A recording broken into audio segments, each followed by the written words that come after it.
Hello, everyone. It's time for Tales from the Triptych. It's my turn. It's Soulmate here. And I'll be talking to you today about where I'm from New Zealand, or Aotearoa. I'm joined here by Patrick and Katie. Hello, Patrick and Katie. How are you both? Fantastic. Good. Thanks for having us. I'm looking forward to hosting this one tonight, Nate. Fantastic. I know a lot of people ask me questions about New Zealand. And it was Patrick, it was you who suggested that I do a tour around New Zealand for my next triptych. And so I've run with that. It's not going to be probably quite a normal tour. I'll show you things that you probably haven't heard about or known about. So I hope you enjoy the ride. I hope it's going to be fun for people. Do we have some people watching? Is anyone here with us yet? They absolutely are. We've got some of our standards have joined us. We've got Chad Retro Days is coming to the chat, and Tigers coming in from the American Southwest, and for Sandy's Lilac, Sandy coming in from Michigan. They've all come to hear all about New Zealand, and looks like we've got a few other people. Katie? Yes, we do. So Tim is tuning in from Canada. We got Carrie, KCATX, coming in from Austin. I think you mentioned Angela was here. Chad is in the chat. We have Cheryl Ross and Mary Dugan, and for Sandy's Lilacs, of course. Fantastic. Welcome, everyone. And as you can see by my tabs here, my first tab is actually entitled Aotearoa. Aotearoa is the Maori word for the Maori name for New Zealand, which means land of the long white cloud. It rains a lot here, so it's perfectly fitting. Now, New Zealand, a lot of people don't know where New Zealand is. A lot of people couldn't find New Zealand on the map if they were asked to. But here we are down in the southeast of Australia. This is the international date line. And as the Earth rotates counterclockwise, that's why we're at the beginning of the day before most people. We're about 18, 17, 16 hours before the US, depending on where you are in the US, and depending on whether your country or my country is in a daylight saving mode. So there we are. That's near Australia. And I know a lot of people don't know where New Zealand is, and it's a little bit even more difficult when there is a known Mandela effect associated with New Zealand. Some people are positive, absolutely positive, that New Zealand, in fact, sits here. So we're not only being put on maps around the world, but we're being put in the wrong places. A large group of people remember New Zealand being here, or in fact, they remember New Zealand being here, both of which are completely incorrect. Okay, I never thought that New Zealand was to the west of Australia, but I fall in the category that I thought New Zealand was in the upper northeast, not southeast. Wow, really? Wow. Oh, absolutely. Yeah, that's interesting. I really only very recently came across this particular Mandela effect. I've heard of the Mandela effect before, obviously, but I didn't know that New Zealand itself actually had its own Mandela effect. But no, we're not here. And we are not here either. We are here, and we've always been here. Well, certainly for the last 170 million years. I learned that after looking at a map when I first got to know you, Nate, because I thought that it was completely in the other direction too. And it really helped me to learn a little bit more about some of the continents. Yeah, interesting. It's a lovely little place, New Zealand. We've got a population of 5 million. There are 3 islands, although you can't really, it's actually more than 3 islands. It's an archipelago. 3 main islands, very creatively called the North Island, the South Island, and there is a small island down here called Stewart Island, which has a population of about 440 or something like that. But I'm going to show you an ad that was, now I don't have a great track record with showing videos on my triptychs. They tend to get me copyrighted, but I'm going to show this anyway. This is a New Zealand tourism ad that was put together with our beloved Prime Minister, Jacinda Ardern, and one of our comedians, Rhys Darby. So I'm going to play this for you.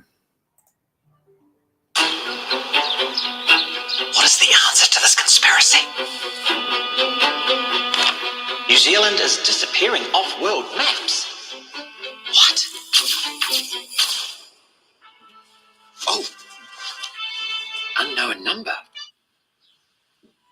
Hello? Reese, the answer is closer than you think. It'll come to you soon. Hello? Closer. I've got to have another look. What are you not seeing, Darby? Think! Ah! That's it. It's one man, and he's British. Hard rock. Star. Rock star. Cookies. Cookies, cookies. What? Ginger nut. He's ginger. Come on, New Zealand. What is it? Can't just be the shape of you. Sharon! What's that? No, not you, Sharon. Sharon. Sharon.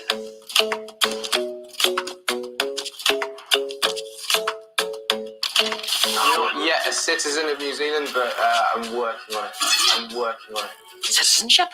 Oh, I don't think so, mate. Hi, Reese. Milady, I've solved the conspiracy. He loves it here in New Zealand. He wants citizenship, but here's the clincher. He wants it all for himself. So he's taking us off all the world maps. Okay. I've got to go.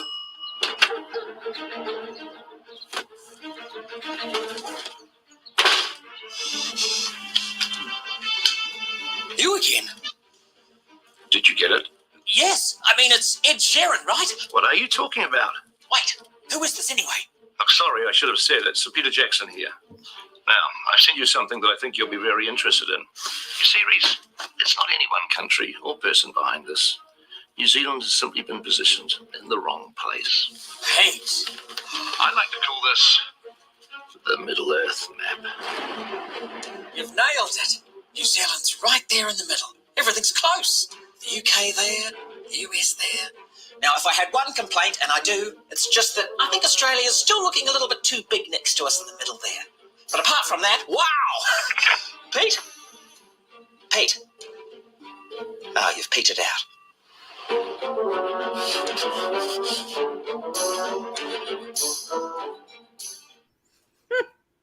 That's the second in a series of ads by our tourist department about New Zealand being left off the map. I'll just bring up the first.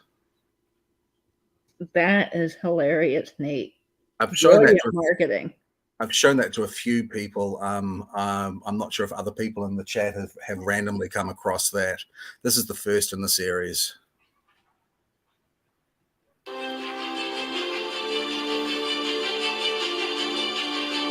Oh, and we've got a full 15-second ad. Sorry about that.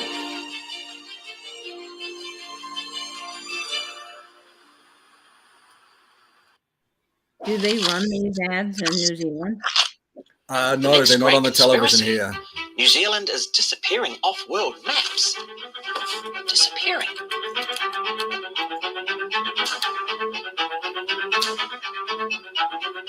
It's all over the internet. What?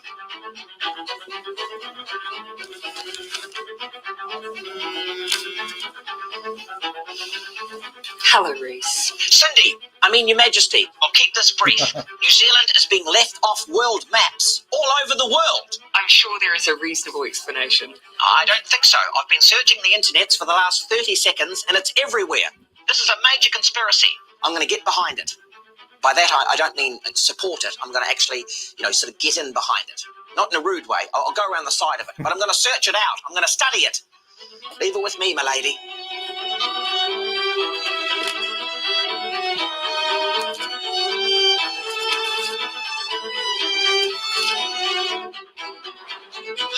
New Zealand, where the bloody hell are you? Australia. They're stealing our tourists. Our wine, sacre bleu. Sneaky Frenchies. You missed it off by accident. Are you sure? Or is England trying to get rid of the All Blacks once and for all?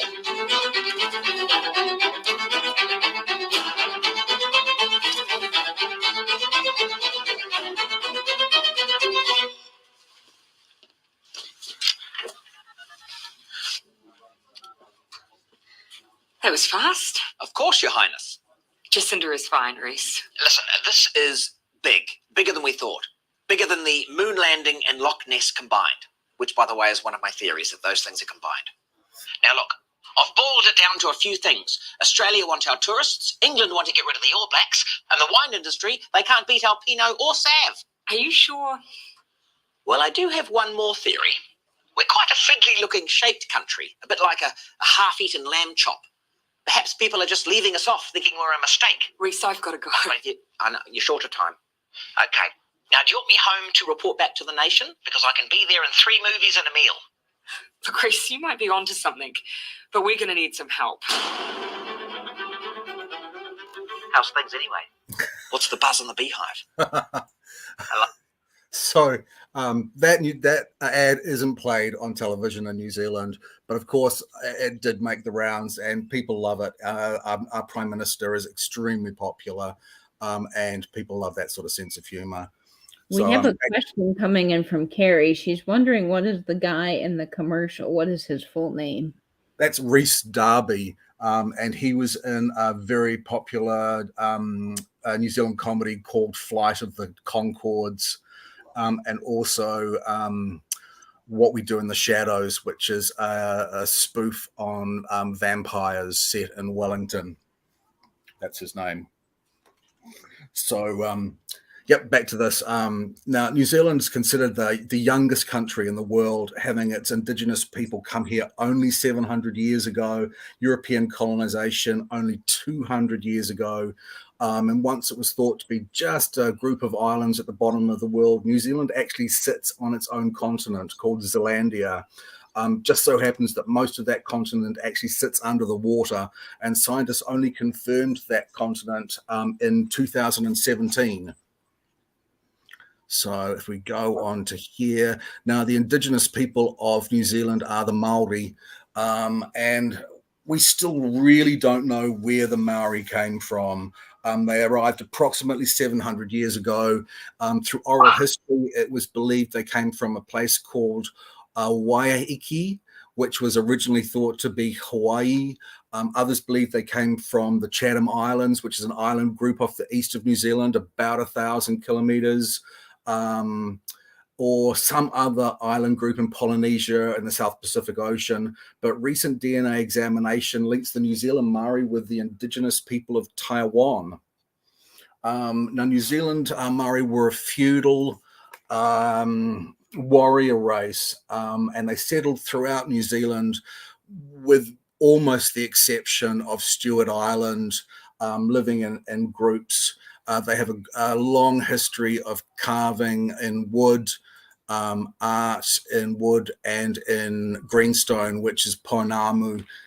This here is a site that has some standard New Zealand souvenirs, which are carved pendants. Fishhook is a common motif, and so is the tiki, which is again very similar to Hawaiian motifs of tikis as well. Again, this is based on a Maori myth and legend of two lovers. Maori tattoos were often very common as well, and have become more common in recent years. A newsreader on one of our television stations has recently had a Maori tattoo placed on her chin, which was the traditional position for a woman to have it, and that was met with great joy from the Maori and Pakeha. We refer to ourselves as Pakeha, the white people of New Zealand. Now, of course, New Zealand was colonized, first discovered by Abel Tasman. Now, Abel Tasman discovered New Zealand in, let me see, 1642. And I'm sorry, Nate, there was a question that came in before you switched over. You were talking about the stone. Could you say the name of that stone again? It's a Pounamu, or it's New Zealand greenstone. It's a nephrite jade, but locally in the Maori, it would be called Pounamu. And Nate, I was wondering, can anybody own some of those Maori pieces, or do you have to have a special license to own them? Ancient Maori pieces, you need to have a license to be able to sell. or you need a license to be able to own. I have a license granted to me last year of being able to own Maori artifacts, not to be able to sell them, but I have got a license to be able to own them, and those need to be logged with the trust. And the trust needs to always know where those pieces are. But modern pieces of carving in wood or in pounamu are part of the Maori and New Zealand tourist trade, so they are people are welcome to buy them. Pounamu especially is traditionally only bought as a gift. Oh, very interesting. Rather than for oneself. So this is Abel Tasman. Now he's officially, as I say, recognised as the first European to discover New Zealand in 1642. For a long time, people were unsure if he actually landed, but evidence now proves he did land, and his encounters with the Maori invoked fear and mistrust, and it soon turned quite violent. The name New Zealand actually appears on a map in 1646 drawn by a Dutch cartographer, and that's the first reference to it being named after Zealandia, which is a place, a city in the southern west of Amsterdam. Also on those same maps, the same cartographer referenced the west coast of Australia as New Holland. And sometime later, James Cook, that was in 1769, 172 years later, was the second European to initiate contact with the Maori people. And he was aware of the poor relations that led to the bloodshed between the Maori and Abel Tasman's crew. So Cook adopted a policy of race relations, which avoided friction with the local Maori people, and is considered, he's considered a very famous man here in New Zealand. Tasman has Tasmania named after him, and the Tasman Sea is named after him. But that is all of the dry stuff. Now I'm going to move on to flora and fauna. Now, New Zealand started breaking away from Gondwana land, that is the Zealandia continent, started breaking away about 175 million years ago. So this was just at the time when mammals were starting to evolve. So New Zealand actually only has one type of land mammal, and that is a bat. In fact, there are two subspecies of the bat. That is the long and the short-tailed bat. They are not endangered. They're not very easy to find. And apart from that, the only mammals we have here are fur seals, which are pretty plentiful throughout the world. And then there is the sea lion. Now, the sea lion is only indigenous to New Zealand. The New Zealand sea lion, it's endangered. The population sits at the moment at about 12,000. When the Department of Conservation workers have to deal with them, they actually have to use police riot shields as they're so violent, and any bites that are inflicted by these little beasts need to be attended to immediately, as their mouths are considered to be particularly unhygienic. Will they attack people, Nate? Yeah, they certainly will, especially when they are carving. They get very, very territorial. What we do have is a lot of birds, many in the parrot species.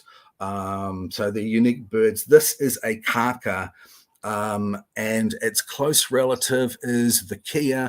The kea, one of the main differences, it has a slightly brighter plumage and it tends to live in alpine areas. And I've got a little video of the kea because the kea has a rather strange reputation in New Zealand. Let's just hope. Here we go. Still wearing enough layers to insulate an iceberg? It's time for a new hoodie. Meet them. But it isn't orcs or trolls you need to watch out for. There are other, more real perils.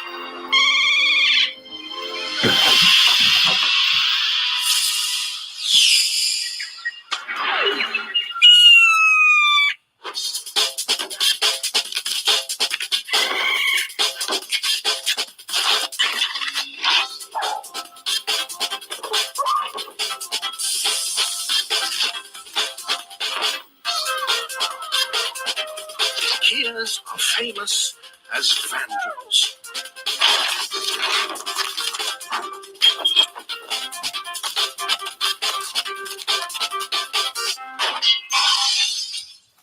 What makes these birds behave so badly? Yep. So that's the Kia, and that is absolutely no exaggeration of what a Kia will do to a car. They are absolutely, truly vandals. Now, why do they do that? What's the purpose of that? They actually eat the rubber. But not only they eat the rubber, but they're extremely curious, as are most New Zealand native birds, apart from the Kiwi, which is nocturnal. And is very sort of flighty and scared. A lot of New Zealand birds they grow up with no, on the food chain with no one hunting them. There were no native mammals here. The introduction of some mammals has caused a downward trend in the population of many, many native species, especially birds, and especially none more so than the kakapo, which is this beautiful parrot here. There is apparently less than 200 kakapo left in New Zealand. They are particularly known as being stupid, trusting birds. There was a sort of an old joke, which is really quite true, how the Maoris used to hunt the kakapo, and that is if a Maori was in front of a group of kakapo, he would pop his head out from the other side of a rock, then pop back down again. And the kakapo would be curious about what had actually happened and would basically toddle off around the other side of the rock, get hit in the head and into the little Maori's kitty and into his bag. And then the next kakapo would sing, what's happened to Charlie? And he would follow the first kakapo around and he would be bonged on the head and put in the bag, and the third and the fourth. So unfortunately, these very sweet but not very smart birds are going extinct. They are, at the moment, there's a huge push to have them to repopulate them, and this is the latest clutch of kakapo to be bred in captivity, these 5. And then we move on to the kiwi, which is the symbol of New Zealand. They are nocturnal. They are extremely shy. They have very little sight. And also there are 5 species of kiwis. All of them are endangered, but 2. The brown kiwi and the roe are no longer endangered. They're considered a global success, that they've been taken off any endangered lists. And that's due to captive breeding and release. And then there's the other kiwi. This is the kiwi fruit that everyone knows and loves. This is actually a Chinese gooseberry. It's not even indigenous, it's not even natural to New Zealand. But there is a highly regulated industry around kiwi fruit in New Zealand now. You can't buy a kiwi fruit plant in a plant centre and grow it in the garden. It takes a male and a female to pollinate the kiwi fruit. It is an enormous business. I think we've got about almost 3,000 growers, which produce about 150 million trays of the fruit, which is about $2.9 billion in sales every year. And you'll see this is the standard kiwi fruit in the middle. This is the golden kiwi fruit, which is considered to be a superior product. And this will be the new fruit that is coming out in the years to come, the red kiwi fruit. I've not seen a red kiwi fruit myself. I've never seen that, but the gold kiwis are delicious. We do get them here occasionally. I was wondering, Nate, back to the Kia, is there any type of insurance with cars for Kias? Like when the birds destruct the cars, like can you claim insurance or something? Yeah, there's total Kia damage associated with cars that have been rented and are going up to those alpine areas.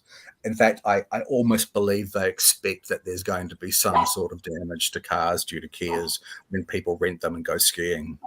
Wow. Yeah. And regarding the kiwi, I will admit, I've had a couple. I've never paid attention where they come from. Are they unique to New Zealand? Is it something about your climate there, or does also Australia make them, or any other South Polynesian areas grow kiwi? Well, that's a really interesting question. as I say, they are from China. They're a Chinese gooseberry. And we started growing them here. They love the climate here. They love the rainfall. For some reason, the organization that governs the kiwi fruit industry, which is called Zespri, actually did gift specimens of the plant to, I think, Italy and to another country, which I'm not sure. And subsequently, they regret giving those gifts because now these places actually have started to rival them on the international market. Oh, and now we get on to the Weta.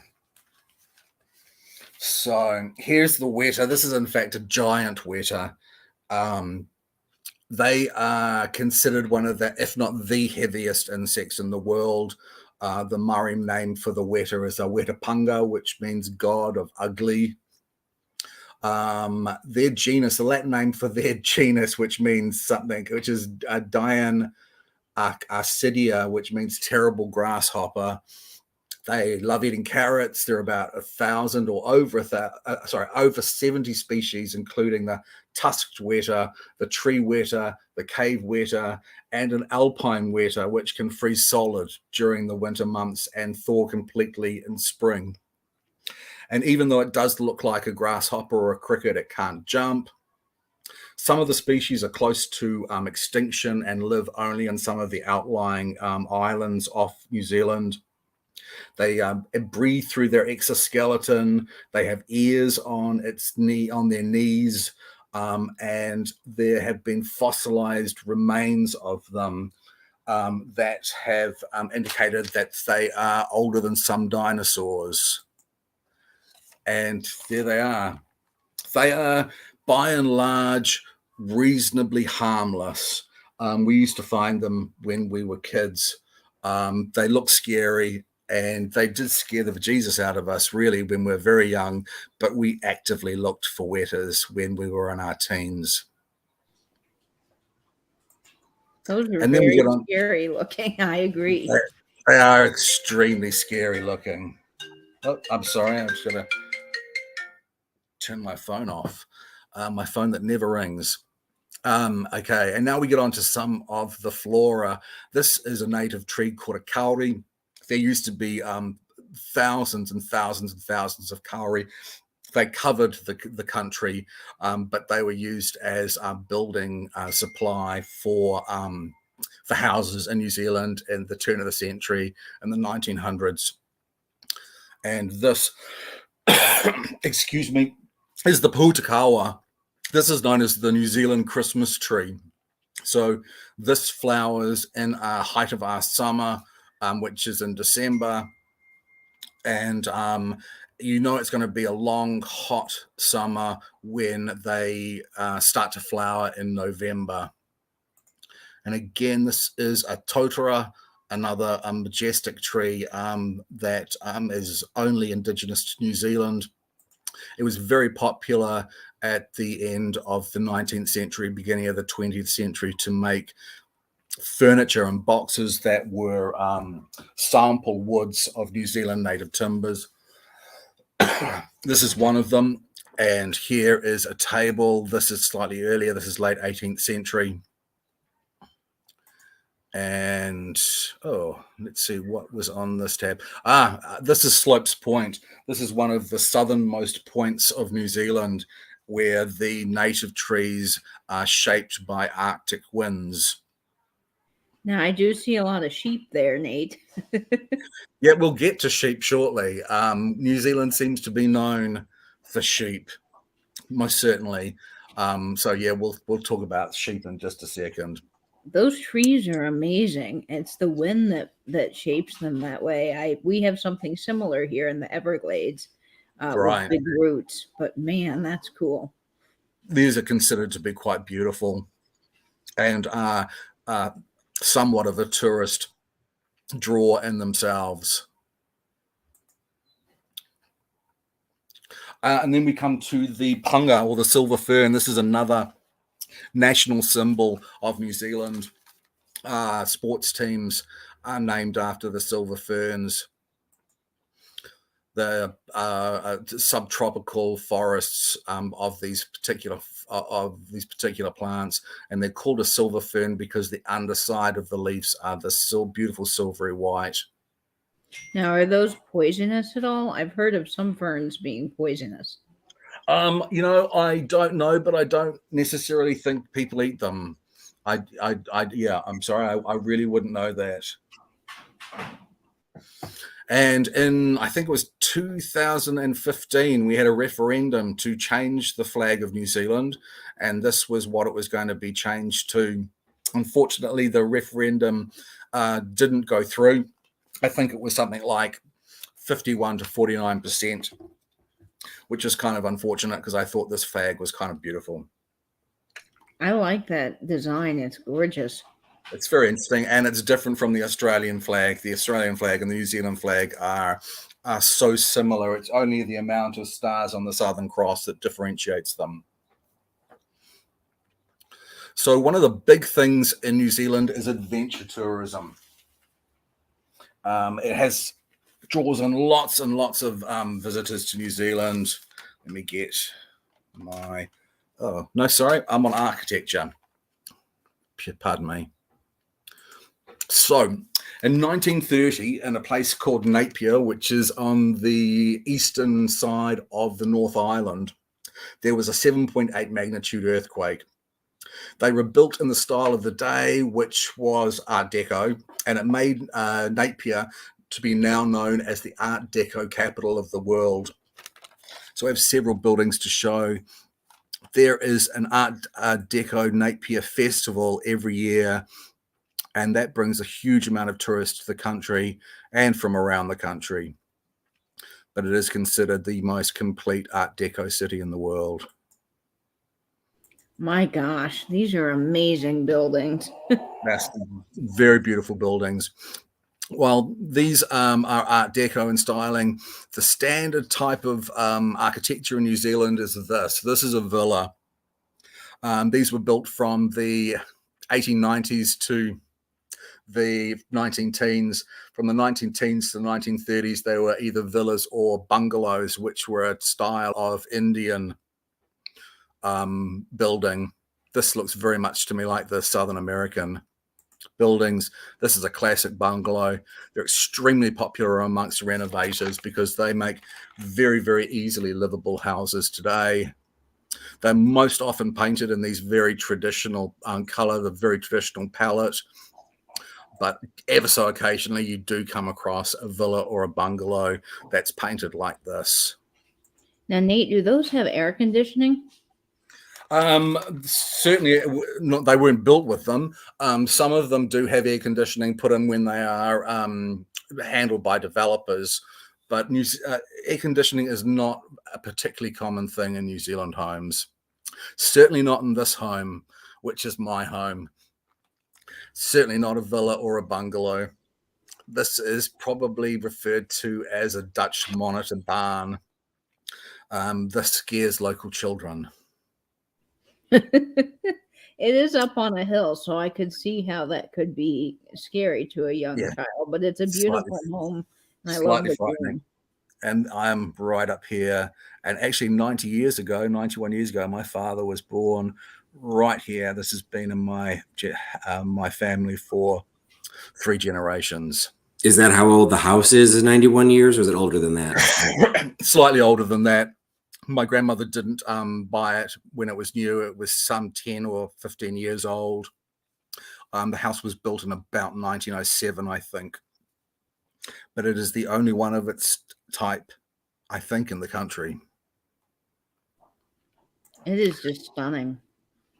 And now we move on to adventure tourism. Now, New Zealand is well known for adventure tourism. And some of those are zip lining, canyoning, and I would preface that I would not do any of these things myself. Heli skiing, zorbing. I'm not sure if you're familiar with zorbing. It's a large plastic ball that's inflated, which you're put in, and they roll you around downhill. Sometimes they partially fill it with water. I've heard of it, but I didn't know that's what it was called. No, I didn't know it had a name. Absolutely terrifying. And then there's the bungee. Now, the bungee jumping was actually invented in New Zealand by a guy called A.J. Hackett. And that was in 1989. He invented this in Queenstown. Another thing that I won't do. There's off-road driving, caving, and we'll get to a little bit more of caving. I've got some photos especially for Kerry. Rafting is very big, jet boating, skydiving. Now, what kind of rapids do you have there in New Zealand? Because I've done quite a bit of whitewater rafting, and I've only done 3, but do you have any of the really hard whitewater rafting areas? It's not something that I know a great deal about, but I know that they're a huge part of the countryside that is completely untouched. And I would imagine it would have some of the most terrifying whitewater rafting in the world. You have to be extremely skilled to do some of those higher level because they can be quite dangerous. I imagine. And if that's not scary enough, there is the world's highest swing in New Zealand. Now, that has an arc of 984 feet over this canyon, and it has a very generous, I must admit, weight limit. You have to be at least 77 pounds, but you can be up to 485 pounds and still go on the swing. Wow, do they have a safety method in case something happens with the cables? I imagine they must do. I personally, you could not convince me of any safety measure. I would never do anything like that. I mean, I'm fully prepared at my age to go and do something and have the risk of pooping my pants. I'm not going to do something where it's going to be a guarantee, and this would be an absolute guarantee of me shitting myself. And here are the Waitomo caves. These are the glowworms at Waitomo caves. These are specially for Kerry. They are a type of grub. They're a larvae, which is a species of a gnat. They're called an Arachnocampa luminosa, which is a spider-like larvae that produces light. I've been to the Waitomo caves several times, and they're more magic than these very well-crafted photos would show. Some of the most beautiful places to be are the Waitomo caves. They are about 2 hours south of me in Auckland. And one of the greatest recent tourism attractions we've had is the filming of The Lord of the Rings. And we have a place called Hobbiton where you can go and view these sets. They've actually been built permanently here now. I think you can actually even stay in one of these round houses, one of these hobbit houses, through Airbnb. I couldn't find an accurate estimate of what the Lord of the Rings franchise actually brought to New Zealand, but it was in the many high billions of dollars. I wonder how tall you have to be to stay in one of those houses. I'm not sure. I'm not sure if there is actually a height limit. I think if you're tall, you just bend over a lot. And finally, I've got some sort of fun facts about New Zealand. We were the first country in the world to give women the vote in 1895. More than 30% of our countryside is a national reserve. We have the longest place name in the world. And I was going to actually attempt to say this, and I chickened out. So this is how it's pronounced.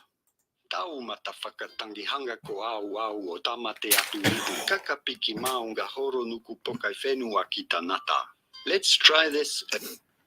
So that actually translates as the place where Tamatea, the man with the big knees who slipped, climbed, and swallowed mountains, known as the Land Eater, he played the flute to his loved one. Wow. Wow. Now, I will say I had thought the longest place name belonged in Wales. Yeah. So that's so now that's the newest piece of trivia that I'll never be able to repeat it, but now I know at least where the longest place name is. Yeah. That's even longer than supercalifragilisticexpialidocious. Yeah. I didn't actually count the letters, to be honest, but yeah, it is officially the longest place name in the world. I wonder There what is- people call it for short, because I'm sure the local people do not actually say that name daily. I'm sure they don't. I'm sure they don't. And the other thing that's famous, as we talked about before, is sheep. We have 5 million people and 50 million sheep, which has had us called a pervert's paradise in the past. And I've been asked several times, quite seriously, if every New Zealander has 10 sheep that they look after. And I tell them, yes, these are my 10 sheep. Here, my lovely little sheep. And here we come to the most southerly capital city in the world. That's Wellington. These are the Parliament buildings. It's called and modelled after a beehive, and it's to signify quiet industry. Now, in 2017, the Deutsche Bank actually put a global study together which decided that Wellington had the best quality of life in the world. New Zealand has been voted the least corrupt country in the world, first equal with Denmark. In the top 15, constantly ranked in the top 15 as the safest, the best place to retire, and the best place to raise children. And that is the end of my presentation on Aotearoa. Thank you so much for coming along.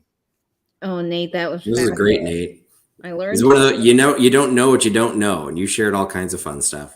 I want to come visit New Zealand now. Yeah, please do. I didn't want it to be a standard sort of dry history or readily known information that you might get in other places. So I tried to find some more obscure things and some interesting things. So I'm glad you enjoyed it.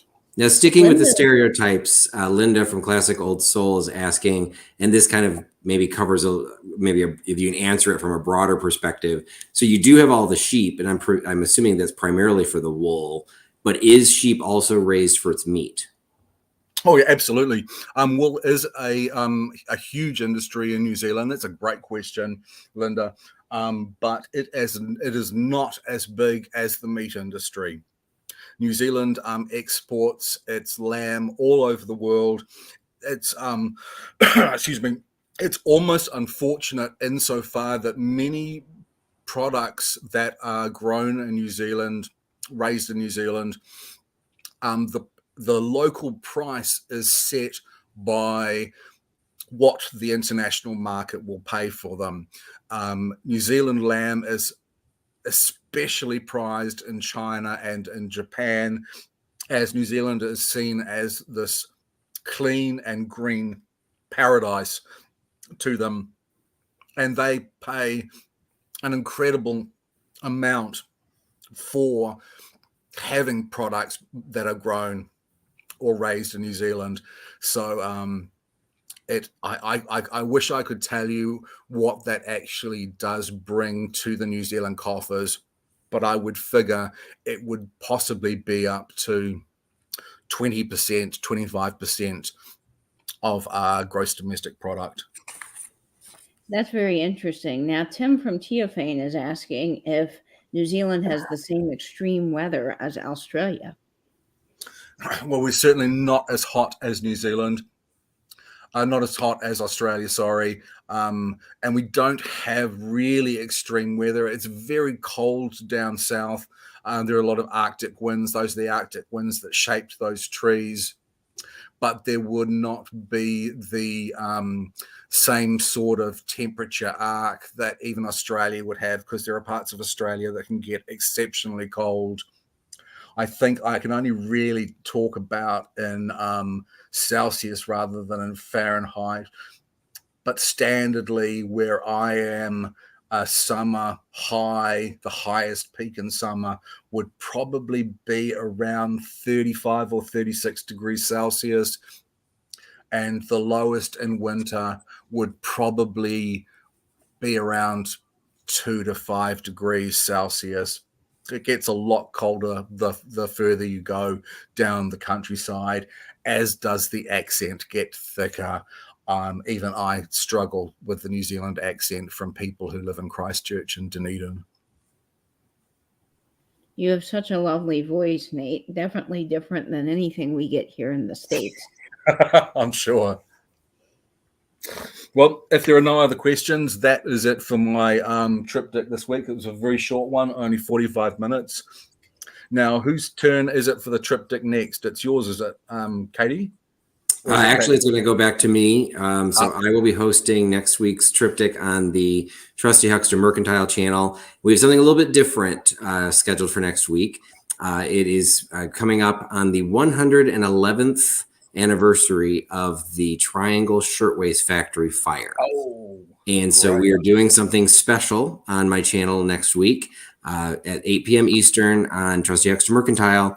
I have actually written a play, and it is based on the Triangle Shirtwaist Factory fire. It is a series of monologues taken from the transcripts from the court cases after the fire, which with firsthand accounts of the fire itself. And I have asked my reseller friends to help perform the script. So next week on my channel, you will hear Scott from the Old Curiosity Shop. You will hear George from the Antique Nomad. You will hear Catherine Young. And of course, you'll get to hear Nate, and you'll get to hear Katie.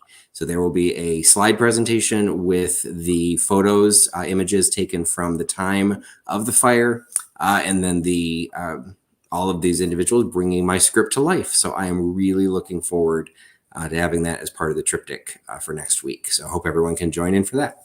It was a fascinating script. I really enjoyed performing my part as narrator, and that it's an absolutely wonderful and very fascinating story and a beautifully written play.